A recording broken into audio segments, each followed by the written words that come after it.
মানে সমষ্টিত পানীৰী বৰ্তমান ভেৰগাঁও সমষ্টিত আমি 2-3টা মানে আঁচনি আৰম্ভণি আৰু যেটো কমপ্লিট হৈছে এটো উদ্বোধনী মানে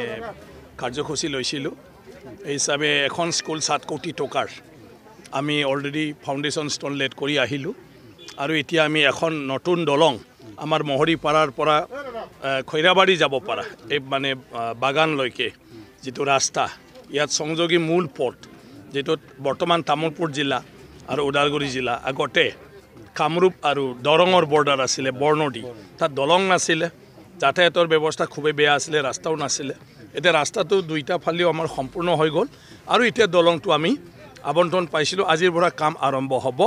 2 কোটি 9 লাখ টকাৰ কাম আৰু 3 কোটি 38 লাখ টকাৰ আমাৰ ৰাস্তাৰ কাম সম্পূৰ্ণ হ'ল আজি আমি হেতু উদ্বোধন কৰোঁ গতিকে হেতুৰ দ্বাৰা আমাৰ এই অঞ্চলৰ মানুহখিনিৰ জীৱন যাত্ৰাটো মই ভাবো আগৰ যেটো এটা কিবা চলি আছিলে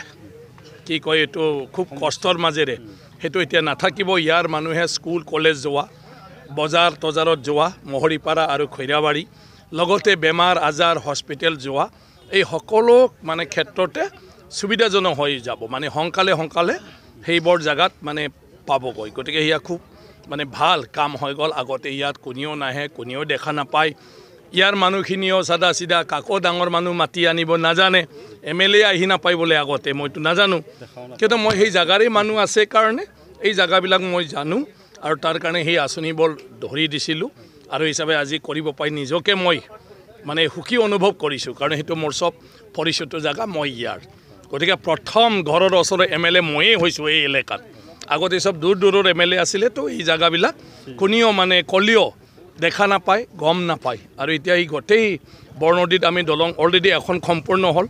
এতিয়া সেইখন হ'ব আৰু মানকাছাৰত আমাৰ দলং এখন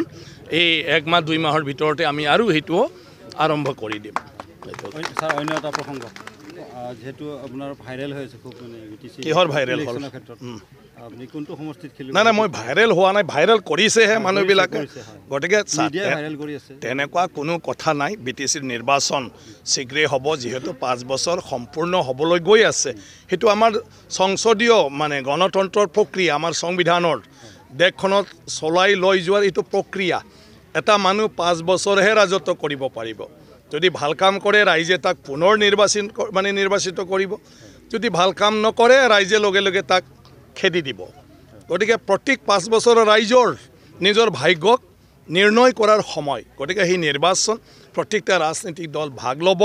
যিবিলাকে ৰাজনৈতিকভাৱে ৰাইজৰ কাম কৰাৰ ইচ্ছুক তেওঁলোকে সবে ইলেকশ্যন খেলিব গতিকে ৰাজনীতিত ঘূৰি থকা মানুহটো সবে সেই ইলেকশ্যনত লৈয়ে বাট চাই আছে সবে গতিকে এই নিৰ্বাচনটোত মানে মই ভাবো মানে সব পাৰ্টি জুনিয়ে যি নহওক ৰাইজৰ সমস্যাটো বুজক আৰু সেই ৰাইজৰ সমস্যা সমাধান কৰাৰ প্ৰতিশ্ৰুতিৰে সবে তাত ভাগ লওক আৰু যিসকলে জয়যুক্ত হয় চৰকাৰ গঠন কৰে তেওঁলোকে যাতে ৰাইজৰ সমস্যাবিলাক ধুনীয়াকৈ সমাধান কৰি বিটিসি অঞ্চলখন আগবঢ়াই লৈ যোৱাৰ কাৰণে উদ্যোগ লওক মই হেতুকে কামনা কৰোঁ মইতো এতিয়া অধ্যক্ষ কোনটো সমষ্টি খেলাৰ কথা নাই মই অলৰেডি এমএলএ আছোঁ অধ্যক্ষ আছে 2026 চনলৈকে গতিকে এতিয়া নাই